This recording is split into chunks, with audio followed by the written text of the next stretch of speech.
اس وقت ہم جس دور میں ہیں یہ نبی کریم صلی اللہ تعالی علیہ وآلہ وسلم کے زمانے سے تقریباً 1430-31 سال بعد کا زمانہ ہے۔ دنیا میں اللہ نے نبیوں کا، رسولوں کا جو ایک سلسلہ نظام کائنات کو صحیح رخ پر چلانے کے لیے بنایا، قائم فرمایا، اس سلسلے میں یوں ہوتا کہ ایک نبی آتا، لوگوں کی اصلاح کرتا، انہیں یاد دلاتا کہ ہم دنیا میں کس لیے آئے، اس کائنات میں ہم انسانوں کا وجود، اس کا مقصد کیا ہے، اور ہم دنیا میں کن کاموں میں لگ گئے، کیا کرنا چاہیے تھا اور ہم کیا کہہ رہے ہیں۔ اس بات کی یاد دہانی کے لیے اور مخلوق کا راستہ ٹھیک کر کے اللہ تعالیٰ کی طرف کرنے کے لیے اللہ تعالیٰ نبی بھیجتا رہا۔ تو جس طرح ایک نبی آتا ہے، دنیا سے پھر چلا جاتا ہے، دوسرے نبی کے آنے سے پہلے نبی کے جانے کے بعد بیچ کا جو راستہ ہے، اس کو فترت کا زمانہ کہا جاتا ہے۔ اس فترت کے زمانے میں انسان اللہ تبارک و تعالیٰ سے آہستہ آہستہ دور ہوتے چلے جاتے تھے۔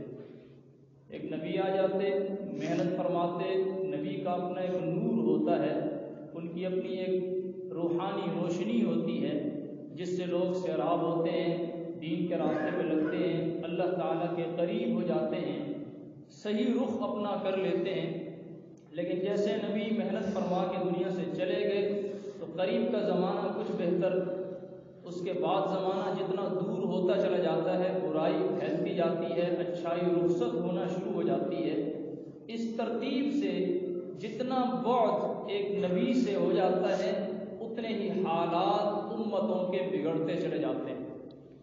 پھر ایک وقت آتا کہ لوگ انتہائی سرکش ہو جاتے، تو اللہ تبارک و تعالیٰ اگلے نبی کو بھیجتے، اگلے رسول کو بھیجتے، پھر لوگوں کی اصلاح کا سلسلہ شروع ہو جاتا۔ یہ پہلے کا نظام تھا، لیکن سرور کونین صلی اللہ تعالی علیہ وآلہ وسلم کی آمد باسعادت ختم الرسل کی آمد تھی۔ آپ کے بعد کسی پیغمبر نے آنا نہیں، تو اللہ تعالیٰ نے آپ پر دین کو بھی مکمل کیا، آپ پر شریعت کو بھی مکمل کیا، آپ کے اوپر نظام اصلاح بھی مکمل کر دیا۔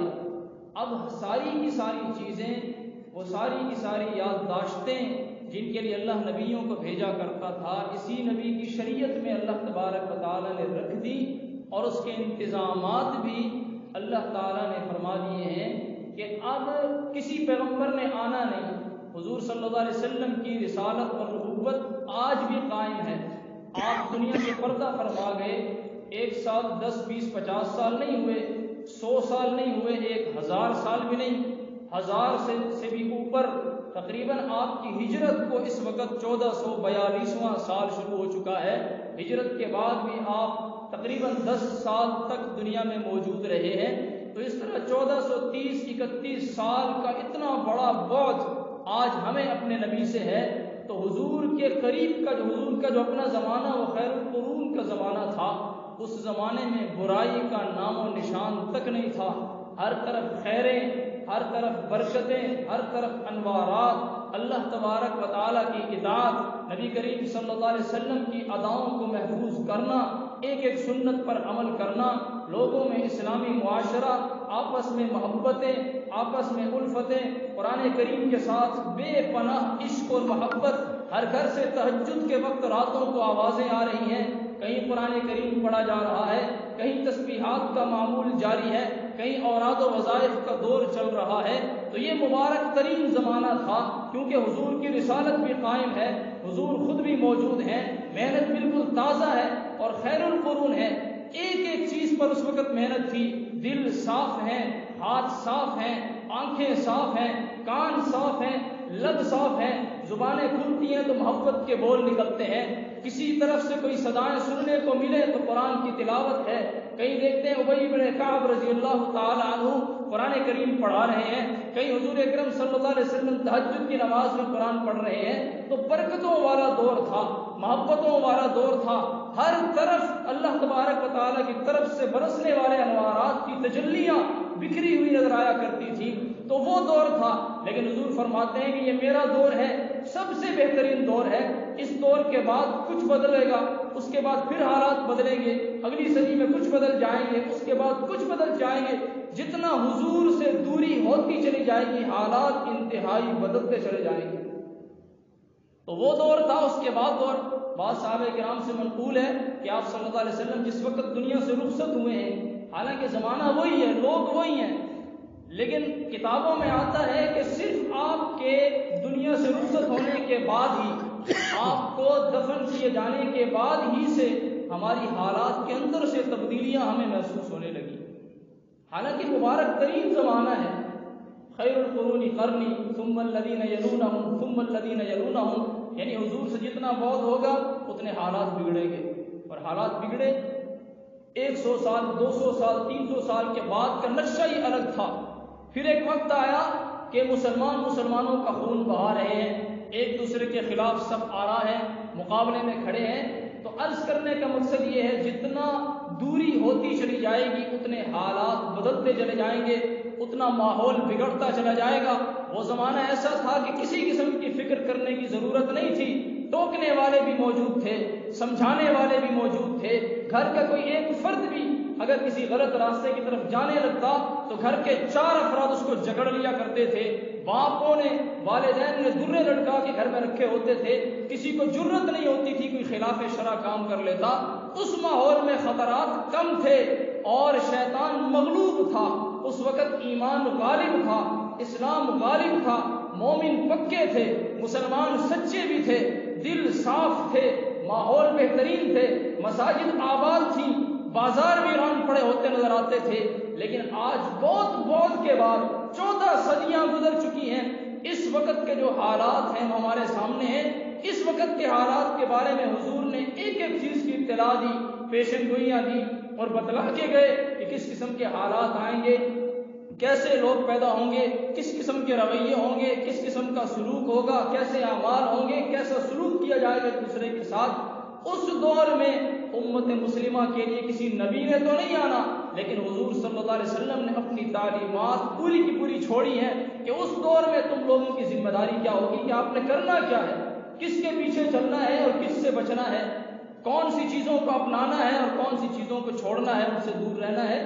یہ ساری تفصیلات آپ علیہ الصلوۃ والسلام نے تفصیل کے ساتھ بتلائی۔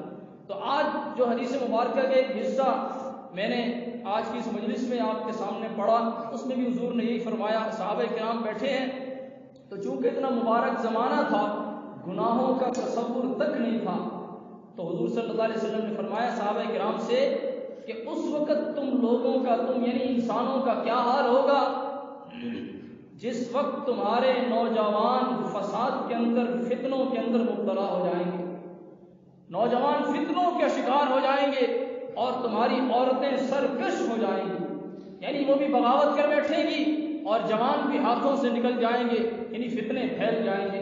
پہلی چیز تو آپ نے یہ فرمائی۔ دوسرا یہ فرمایا اس وقت تمہارا کیا حال ہوگا جب لوگ امر بالمعروف اور نہی عن المنکر کو چھوڑ دیں گے، یعنی اچھے کام کی ایک دوسرے کو دعوت دینا اور یاد دہانی کروانا، اس فریضے کو امت چھوڑ دے گی، اور ہر برے کام سے ایک دوسرے کو روکنا، یہ بھی عوام اور امتیں آپس میں ایک دوسرے کے ساتھ ان چیزوں کے مذاکرات کو چھوڑ دے گی۔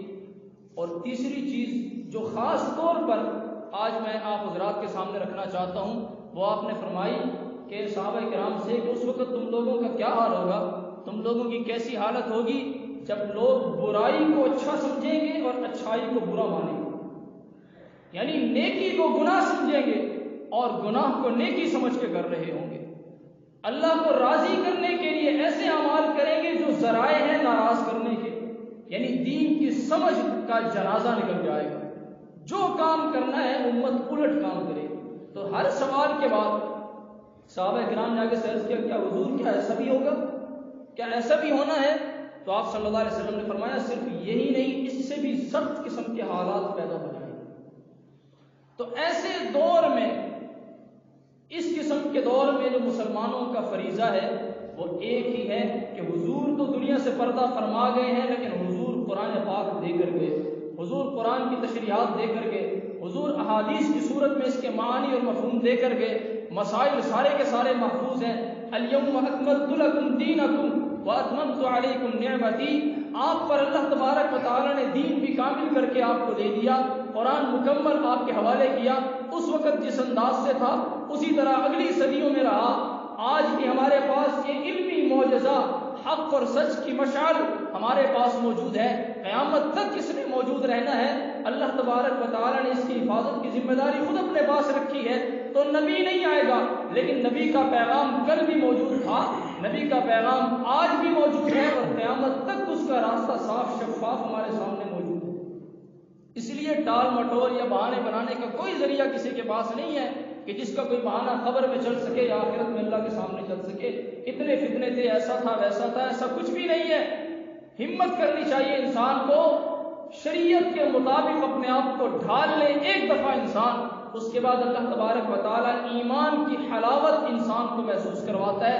اور جس نے ایمان کی حلاوت اور مٹھاس ایک مرتبہ چکھ لی، اس کو دنیا کی کوئی بھی طاقت نہ جھکا سکتی ہے نہ ہی دبا سکتی ہے. اس وقت مرعوبیت مسلمانوں کے اوپر چھائی ہوئی. اگر ہم رسم و رواج کو دیکھیں تو مکمل طور پر ہم ہندوؤں کے ثقافت اور تہذیب سے بالکل مرعوب ہیں. ہمارے رسم و رواج سارے اس وقت ہندوانہ. ہماری شادیاں دیکھو، 80-90% ہماری شادی کے اندر تقریبات ہندوانہ رسموں پر مشتمل ہے.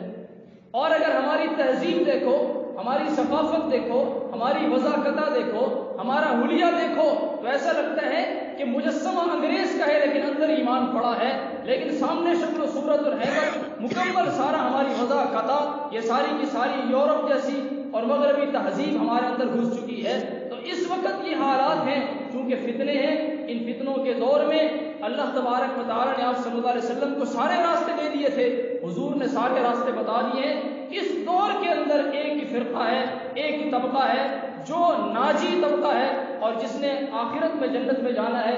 اور اس کے بارے میں آپ صلی اللہ علیہ وسلم نے ایک ہی بات فرمائی کہ ما انا علیہ واصحابی، میرا طریقہ بھی ان کے سامنے موجود ہے، صحابہ کرام کا طریقہ بھی ان کے سامنے موجود ہے. جو اس راستے سے گزر کر اپنی دنیا اور زندگی گزار جائے گا اس کے لیے نجات کا راستہ ہے.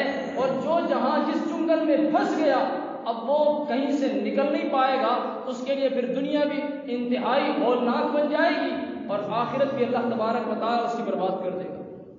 اور پھر اللہ صاف فرماتے ہیں کہ ما ظلمونا، یہ لوگ جو ایسا کرتے ہیں یہ ہم پر ظلم نہیں کرتے، یہ اپنے نفسوں پر، اپنی جانوں پر ظلم کر رہے، اپنے آپ کو ہلاکت میں ڈال رہے. ہمارے جتنے بھی گناہ ہیں ایک ذرے کے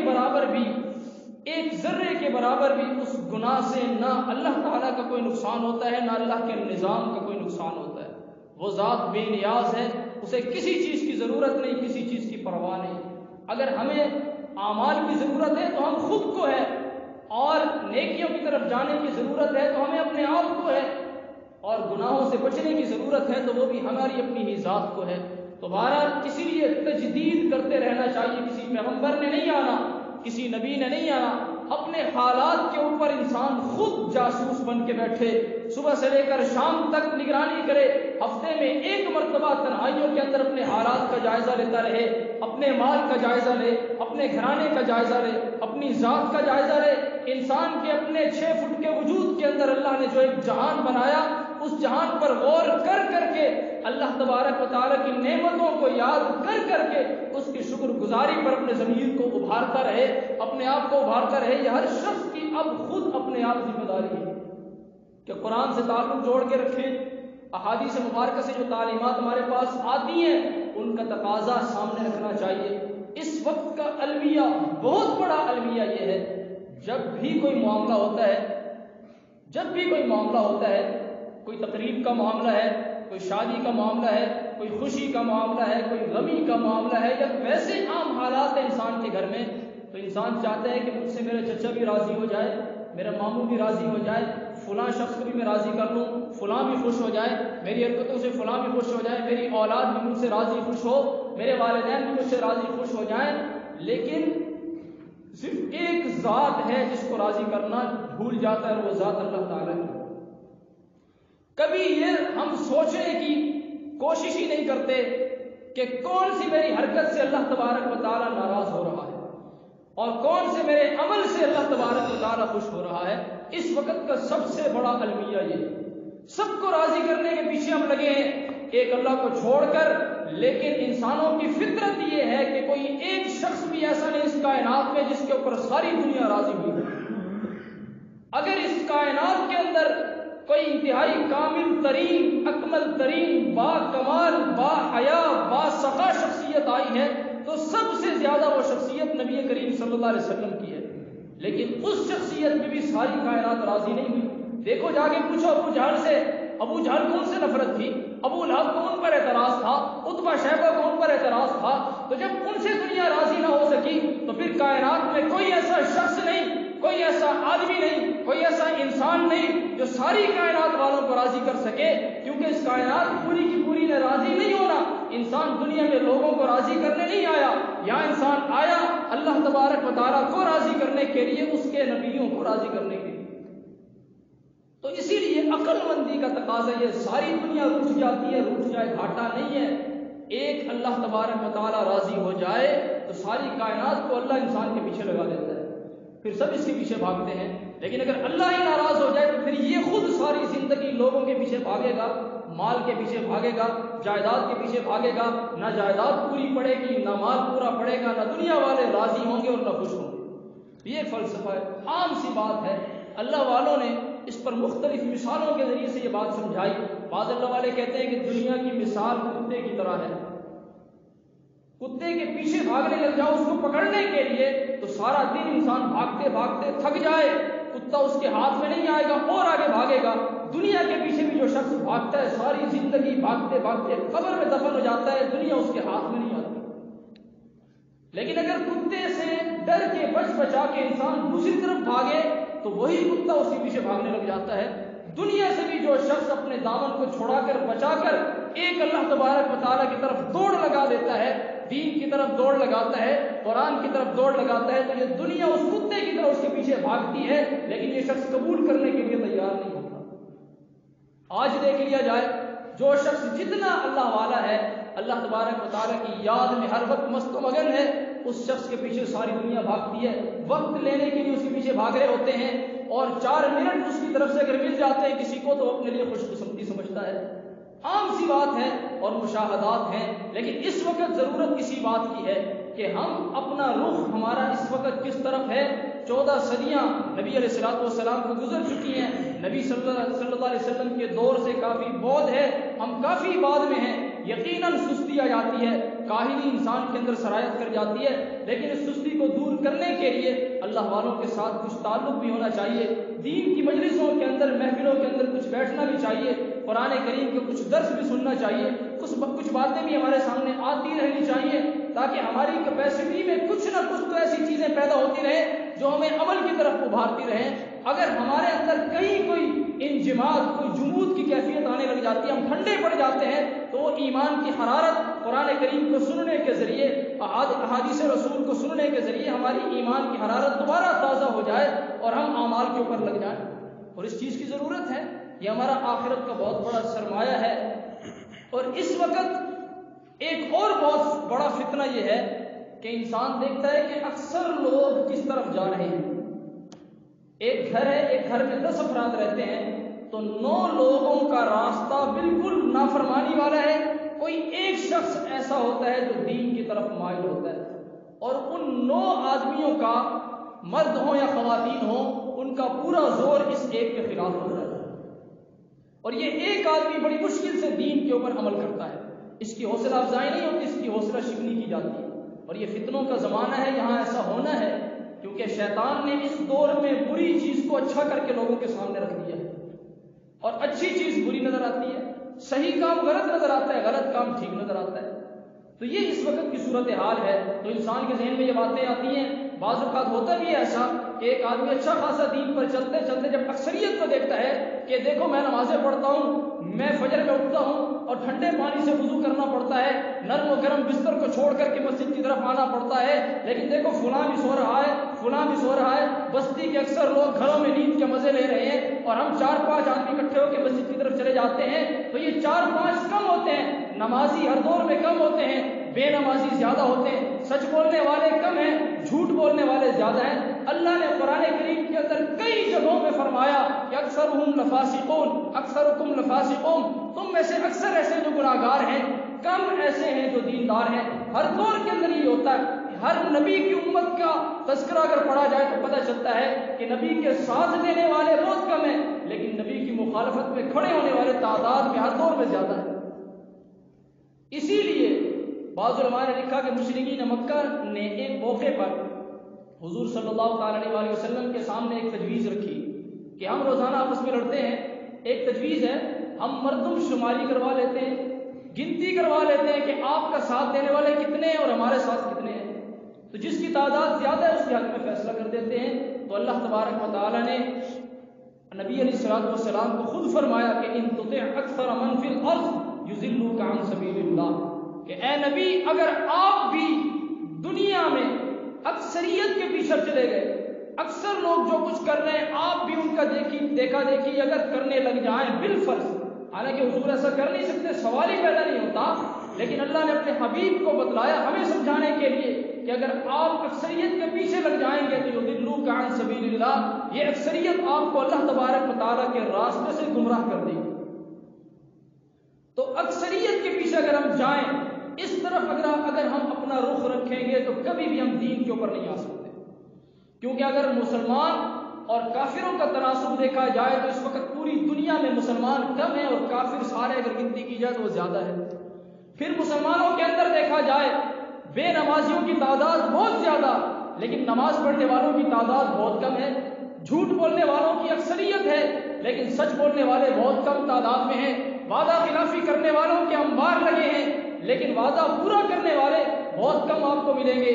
تو غیبت کرنے والے کثرت کے ساتھ ہیں اور غیبت سے بچنے والے بہت کم تعداد میں ہیں۔ تو یہ اکثریت ہر دور میں فاسقین کی ہوتی ہے، اس لیے اکثریت کے پیچھے نہ چلا جائے۔ اگر میں ایک ہوں اور میرے خلاف مجھے تانے دیے جاتے ہیں، میری شکل و صورت اگر دیندارانہ ہے اس پر اگر کوئی تانے دیتا ہے، میں نمازوں کی طرف آتا ہوں اس پر لوگ مجھے تانے دیتے ہیں، تو ان کے تانے سنیں، ان کے لیے ہدایت کی دعائیں کریں، لیکن دل چھوٹا کرنے کی ضرورت نہیں۔ آقا علیہ الصلوۃ والسلام، آپ صلی اللہ علیہ وسلم کی تعلیمات، اللہ تبارک و تعالیٰ کی طرف سے آنے والے احکامات وہ ہمارے لیے سونے کے برابر ہیں، اس سے بھی زیادہ قیمتی ہیں، لیکن دنیا ساری ایک طرف کھڑی ہو جائے اور ہماری مخالف ہو جائے تب بھی ان چیزوں کی پرواہ کرنے کی ضرورت نہیں ہے، اور اس بات کو سمجھ کر اس راستے پہ لگے رہیں کہ اللہ تبارک و تعالیٰ کی ماننے والے دنیا میں ہمیشہ کم ہی ہوتے ہیں، لیکن ہم نے انعام ان دنیا والوں سے نہیں لینا۔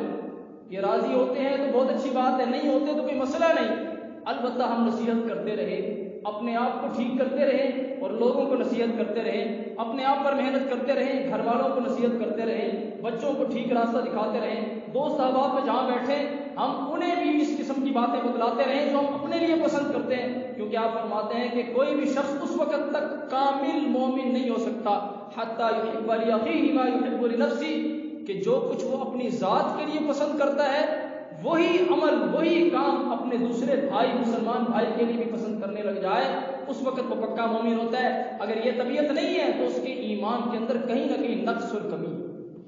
تو ہم اپنے لیے یہ پسند کرتے ہیں کہ ہم دیندار رہیں، ہم صحیح راستے پر لگے رہیں، ہم قرآن کے ساتھ جڑے رہیں، قرآن والوں کے ساتھ جڑے رہیں، تو ہمارے دل کے اندر یہ جذبہ بھی ہونا چاہیے کہ ہمارے مسلمان بھائی بھی اسی راستے پر لگے، ہمارے اہل و عیال بھی اسی راستے پر لگے۔ تو یہ ایک بہت بڑی ذمہ داری اس امت کے اپنے کندھوں کے اوپر ہے، کسی پیغمبر نے نہیں آنا۔ اللہ تبارک و تعالیٰ نے یہ نظام ایسا بنایا کہ آپ صلی اللہ تعالی علیہ وسلم کی دنیا سے رخصت ہو جانے کے بعد وقتاً فوقتاً ایک نہ ایک مجدد اللہ تعالیٰ کھڑا کر دیتا ہے، پیدا کر دیتا ہے، اور وہ اس دین کا احیاء کرتا ہے۔ مختلف اکابرین دنیا میں آئے، ہمیں راستے بتلائے، ہمیں راستے دکھائے اور ہمیں متنبہ کیا کہ تم غلط راستے کی طرف چل پڑے ہو، اور زیادہ آگے اگر کوئی نکل گیا تو واپسی بہت مشکل ہو جاتی ہے، اگر تھوڑا سا بھٹکا ہے، تھوڑا سا آگے گیا ہے، اس کا واپس آنا آسان ہو جاتا ہے۔ تو دین کے راستے سے بھی جو شخص بھٹک کر دوسری راہوں پر چل پڑا ہے، اگر جلدی سمجھ کر واپس پلٹ آئے تو اس کے لیے آسانی ہے، لیکن اگر دیر کر دی، جتنی دیر کرے گا اتنا واپس پلٹنا اس کے لیے مشکل ترین ہوتا چلا جائے گا۔ اسی کو اللہ نے قرآن میں فرمایا کہ یا ایھا الذین آمنوا، اے ایمان والو، آمنوا باللہ ورسولہ، ایمان لے آؤ اللہ پر، اللہ کے رسول پر، کتابوں پر، فرشتوں پر۔ تو ایمان والو ایمان لے آؤ۔ حالانکہ ایمان والے تو پہلے سے ایمان ان کے سینے کے اندر موجود ہے، پھر بھی اللہ فرماتا ہے کہ تم پھر بھی ایمان لے آؤ. تو مطلب اس کا یہ ہے کہ اس ایمان کی تجدید کرتے رہا کرو، اس کو نیا اور تر و تازہ کرتے رہا کرو. کبھی قرآن سن کر اس کو تازہ کرو، کبھی حدیث سن کر اس کو تازہ کرو، کبھی کہیں سے کوئی اسلامی اصلاحی بیانات سن کر کے اپنے ایمان کو تازگی بخشا کرو، تاکہ تمہاری نمازیں کمزور نہ ہوں، تاکہ تمہارے اعمال کمزور نہ ہوں، تاکہ تمہیں اللہ بھی یاد رہے، اللہ تبارک و تعالیٰ کے احکامات بھی یاد رہیں، نبی کریم صلی اللہ تعالیٰ علیہ وسلم کی تعلیمات بھی یاد رہیں، آپ کی سنتیں بھی آپ کو یاد رہیں، اور آپ دنیا میں بھٹکے ہوئے راستے پر جا کر کہیں اپنی عاقبت برباد نہ کر بیٹھو. تو اللہ کو ہر وقت یاد کرنا چاہیے، اور اپنی زندگی کا جائزہ لیتے رہنا یہ بہت ضروری ہے. اور آخری چیز علماء کے ساتھ تعلق قائم رکھنا بہت ضروری ہے. یہ فتنوں کا زمانہ ہے. حدیث پاک میں آتا ہے کہ ایسا بھی ہوگا قیامت کے قریب کہ گناہ نیکی نظر آئے گی اور نیکی گناہ نظر آئے گا. اس وقت ہم یہ ماحول دیکھ رہے ہیں کہ لوگ گناہ کو نیکی سمجھ کے کرتے ہیں. کئی کام ایسے ہیں گناہ کے کام ہیں نیکی سمجھ کے کیے جا رہے ہیں، اور جو نیکیاں ہیں ان کو چھوڑا جا رہا ہے. اگر کوئی شخص کرتا ہے تو اس پر نکیر کی جاتی ہے. تو یہ جہل اس وقت پھیل چکا، فتنے اس وقت پھیل چکے ہیں. اس لیے علماء کے ساتھ تعلق اس وقت اس دور میں بہت ضروری ہے، تاکہ ہم اپنی ایک ایک چیز ان کے سامنے رکھیں، مسائل ان سے سیکھیں، مسائل ان سے پوچھیں، اور اپنے معاملات ان کو بتائیں، ان سے ہم سیدھا اور صحیح راستہ لیں. ایک دفعہ کوئی شخص اس طریقے پر چل پڑا، اس کی دنیا میں بھی اللہ تبارک و تعالیٰ نور بھر دے گا، اس کی زندگی میں جان آ جائے گی اور اس کے اسلام میں روح آ جائے گی. اس وقت مسلمان تو ہیں لیکن مسلمانوں کے اندر اسلام نہیں ہے. بالکل اس طرح جیسے ایک مردہ پڑا ہوتا ہے، اس کے اندر جان نہیں ہوتی. جان نکال لی جائے تو مردہ تو سامنے پڑا ہے، اس کا جسد اور جسم جسد خاکی تو موجود ہے، لیکن اس کے اندر جان نہیں ہوتی، وہ ہلنے جلنے سے قاصر ہوتا ہے. اسی انداز سے ایک مسلمان کے اندر جب تک اسلام کی روح نہ پڑے اس وقت تک وہ بے جان مردے کی طرح ہے، بے جان مردے کی طرح ہے. اسے گناہ کی وجہ سے تکلیف نہیں ہوتی، اسے برائی دیکھ کر تکلیف نہیں ہوتی. اور آج ہم سب کا یہی حال ہے. ایک مردے کو کوئی تکلیف نہیں ہوتی، وہ اٹھ کر بیٹھ نہیں جائے گا، اس کو نہلاتے رہو، اس کے کپڑے اتار دو، اس کو نہلاؤ، اس کو غسل کرواؤ، کچھ بھی کیا جا رہا ہے، اس کو دنیا کے جہان کا کوئی شعور نہیں ہوتا. بالکل یہی انداز اس مسلمان کا ہے جس کا ایمان نیم مردہ ہو چکا ہے. اب اس کے سامنے گناہ ہو رہے ہیں، تکلیف دینے والے کام ہو رہے ہیں، گناہوں کا تعفن اس کے سامنے ہے، اس کے ٹس سے مس تک نہیں ہوتا. حقیقت یہ ہے کہ یہ تقریباً مردہ ہی ہو چکا ہے، اس کے اندر کا اسلام اس کے اندر سے نکل چکا ہے. اب نام تو ایمان والوں کا ہے، ایمان والوں کے صف میں کھڑے ہیں، لیکن اعمال ایسے ہیں جیسے سارے کے سارے کافر ہوں.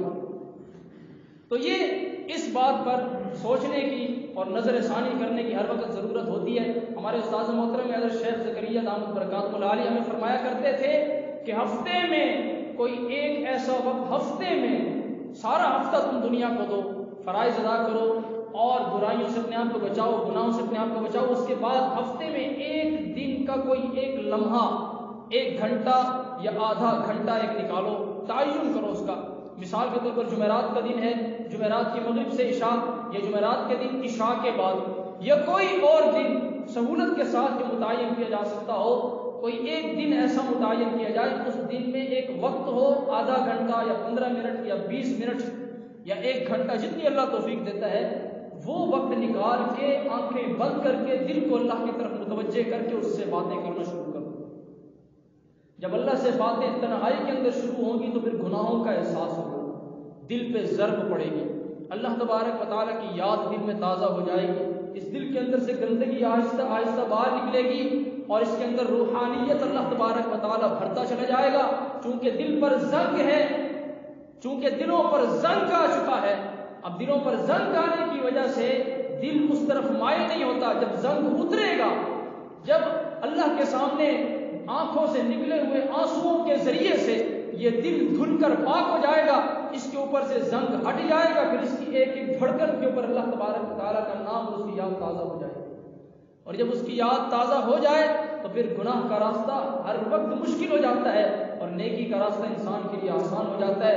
پھر نمازوں میں مزہ آنے لگ جاتا ہے، پھر روزوں کے اندر بھی لطف آتا ہے، پھر قرآن کریم کی تلاوت سے انسان کی روح روح تڑپ جاتی ہے اور انسان کا ایمان تازہ ہو جاتا ہے. زادتہم ایمانا, قرآن کی تلاوت سنی تو ایمان بڑھنے لگ جاتا ہے. یہ وہ صحت مند لوگ ہوتے ہیں جن کے دل بھی ٹھیک ہیں, جن کے دل بھی پاک ہیں, جن کے سینے بھی پاک ہیں اور ان کی روح بھی تر و تازہ ہے. لیکن ایک شخص بیمار ہے تو اس کو دنیا کا کوئی احساس نہیں ہوتا, تو روح بھی جس شخص کی بیمار ہو جائے پھر اس کے اوپر نہ قرآن اثر کرتا ہے, نہ قرآن سے ایمان بڑھتا ہے, نہ حدیث سن کر طبیعت کے اوپر بھی اثر پڑتا ہے, اور نہ گناہ دیکھ کر اسے نفرت یا تکلیف ہوتی ہے.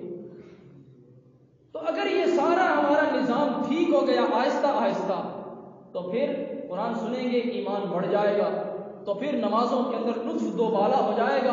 والذین هم فی صلاتہم خاشعون, اپنی نمازوں کے اندر خشوع اور خضوع پیدا ہو جائے گا. یہ تب ہوتا ہے جب آہستہ آہستہ انسان کا علاج ہو جائے اور اس کی روحانی طبیعت بالکل ٹھیک ہو جائے. تو اس بات کی بڑی ضرورت ہے, اپنے آپ پر, اپنے نفس پر نگرانی کرنے کی بہت ضرورت ہے, اپنی زندگی کا جائزہ لینے کی ضرورت ہے. اللہ تبارک و تعالیٰ ہم سب کو توفیق نصیب فرمائے. اپنے اندر سب سے پہلے یہ ساری چیزیں پیدا کرنے کی کوشش کریں, پھر اس کے بعد آہستہ آہستہ اپنے گھر والوں میں یہ ماحول دیں, ان کو سمجھائیں اور ان کے سامنے اپنی زندگی کا ایک نمونہ پیش کریں. باپ کو نمونے کے طور پر دیکھ کر بیٹا اس کے راستے پر خود بخود چلنے لگ جائے, ایسا ہمیں نظام پیش کرنا چاہیے اپنے گھر والوں کے سامنے. بہرحال اللہ تبارک و تعالی دین کی سمجھ بھی نصیب فرمائے, دینی مسائل سے آگاہی نصیب فرمائے, قرآن سے والہانہ محبت عقیدت نصیب فرمائے, اور دین پر چلنا ہمارا آسان بھی فرمائے, اس کی توفیق بھی عطا فرمائے. الحمدللہ رب العالمین الرحمن الرحیم مالک یوم الدین. اللهم صل وسلم وبارك على سيدنا محمد وعلى آله وأصحابه. إياك نعبد وإياك نستعين, إياك نعبد وإياك نستعين, إياك نعبد وإياك نستعين. اهدنا الصراط المستقيم, صراط الذين أنعمت عليهم غير المغضوب عليهم ولا الضالين, آمين. ربنا ظلمنا أنفسنا وإن لم تغفر لنا وترحمنا لنكونن من الخاسرين. اللهم اجعلنا مخلصين لك ولدينك. اللهم وفقنا لما تحب وترضى من القول والفعل والنية والعمل. اللهم إنا نسألك علما نافعا ورزقا واسعا وشفاء من كل داء. رب اغفر وارحم وأنت خير الراحمين. اللهم أعنا على تلاوة القرآن وذكرك وشكرك وحسن عبادتك. نستغفر الله, نسألك الجنة ونعوذ بك من النار. وصلى الله تعالى على خير خلقه سيدنا محمد وعلى آله وأصحابه أجمعين برحمتك يا أرحم الراحمين.